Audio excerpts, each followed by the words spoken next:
Hey guys, welcome back to the channel. Today we're going to be working on the 2024 KTM 790 Adventure. A little bit of behind the scenes action. In the last episode we got the rally tower all set up and mounted, and I moved around the Garmin, and then this quad lock used to be down here. And there's room on the navigation bar and tower now for plenty of items. So I moved it up there. It's not for a phone, believe it or not. I don't know how guys ride with their phone up there.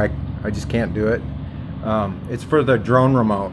It's really hard to see down here what's going on. So I figured if I mounted it up there, it'd be a little bit easier. What else can I tell you? Oh, so Doubletake mirrors, right? Everybody's got the big, I don't know what you want to call it, hype or whatever about Doubletake mirrors. Well, let me tell you, back in 2022, when these were fairly new, I fell for it and I bought a set. A month later, they ended up in the trash, and let me tell you why. They're horrible. They're absolutely horrible. These balls that came with the original, this is Gen 2 by the way, the balls that came with the Gen 1, they would collapse after sitting out in the sun for a day, so then the mirrors would never be adjustable again. That's the first problem. The second problem was there's no way to adjust them one-handed. Like, you'd have to pull the bike over and fine-tune the mirrors. Unlike the OEM mirrors where you could just, grab them and move them wherever you need to. It was horrible. There's just no way to make them useful, in my opinion. Since then, I've reached out to Doubletake on Facebook on several of their posts, and they swore up and down that they've made huge improvements and challenged me to try a set. So, here we are. They got my money again, and I'm going to give you an honest opinion. They did not pay for these or send them to me or sponsor me. I do not take any type of sponsorships. I get emails all the time for sponsorships for whatever reason, but most of the stuff is just Chinese junk from AliExpress. I'm not understanding that. Anyhow, we're going to do a little comparison here to the OEM mirrors. The other problem that I recall was that the arms were too short, so that there was really no way to adjust them to be useful. You would just end up seeing your elbows or your shoulders, or nothing at all. Since then, they said that they've improved on the Adventure version. And let's see. Now, we're going to measure diagonally from the mounting point to the actual mirror. And it looks to be about 6 inches, right? So what do we have here? Huh. Look at that, it's about 6.5, so it's going to reach a little bit longer than the OEM mirrors. They also told me that these are adjustable one-handed. Now, I don't know if I believe that, but we're going to put that to the test. So I'm not going to show a time lapse of taking all this stuff off and fixing it. It's pretty self-explanatory. If I remember right, one of these is left-hand threads. So if you're out in your garage wrenching on this thing, stripping out nuts and bolts and snapping off heads and breaking handlebar mounts for your mirrors, turn it the other direction.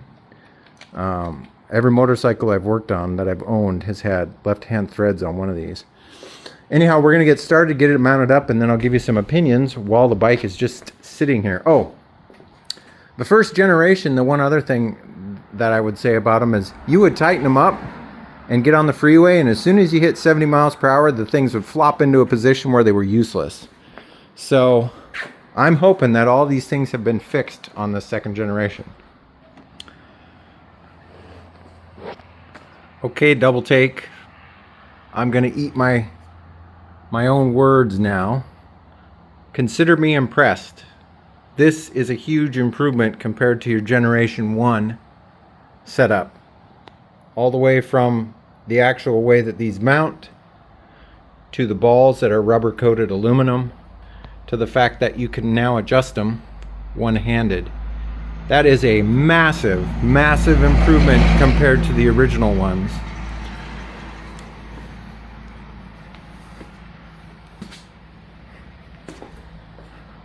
And they actually look really good too.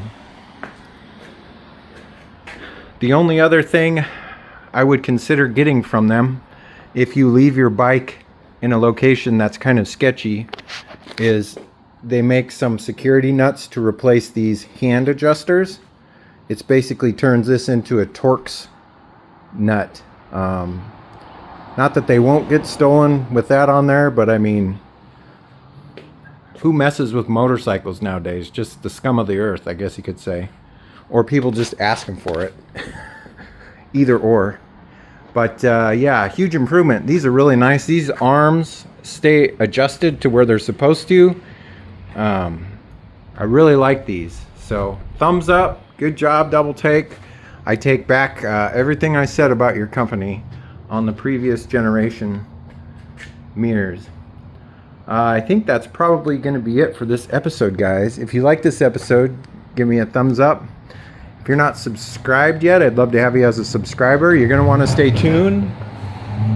We have quite a few mods coming up for the Norden, including another raid garage part that's sitting up there that I have not covered on this bike yet. And it doesn't even list it for fitment on the Norden, but we're going to see if it actually fits on the Norden. And I think you guys are really going to like it.